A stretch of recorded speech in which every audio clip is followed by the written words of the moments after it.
Welcome to 50 Ways to Create Miracles in Life. In this video, we will be talking about miracle principle number 24, waking up from the nightmare. We will compare the teachings of Edgar Cayce, A Course in Miracles, and the Bible. So here's our question. Have you ever felt like you've been living in a nightmare? Well, according to miracle principle number 24 in A Course in Miracles, miracles enable you to heal the sick because you made sickness and death. You are a miracle capable of creating in the likeness of your Creator. Only the creations of light are real, and everything else is your own nightmare, and it does not exist. So let's talk about waking up. Raising the dead is interpreted as a shift in consciousness. A miracle is the act of waking up and realizing that what we feared is not real. It has no foundation in reality. So let's talk about waking up from the nightmare, the ego version versus the spiritual version.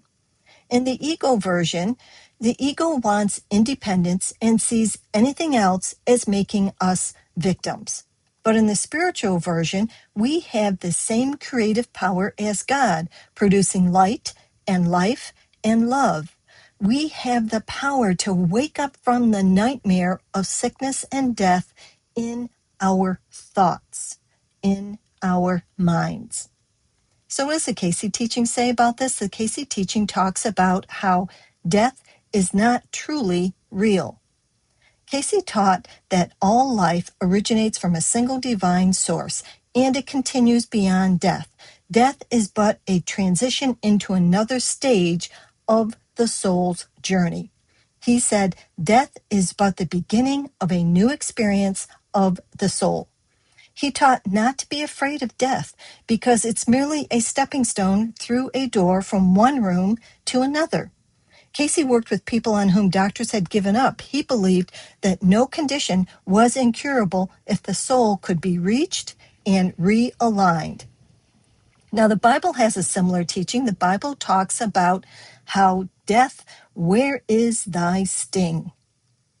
The Bible teaches that death and sickness entered the world through the mind of man, but it can be overcome by having the mind of Christ as co-heirs.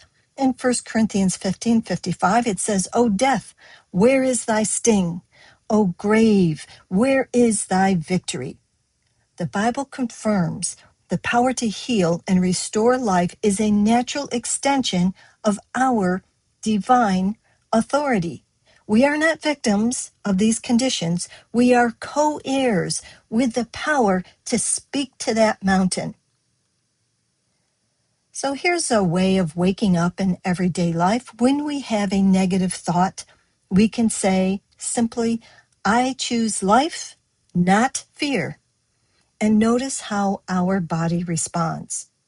Then we can do one thing that reflects our true nature. We can offer encouragement, we can express gratitude, we can perform an act of kindness, or we can forgive someone. Now you can start your own Miracle Principle study group using 50 Ways to Create Miracles in Life. Go to elainechandler.com/miracle-living and download your free study group starter pack. Thanks for joining. I'll talk to you next time.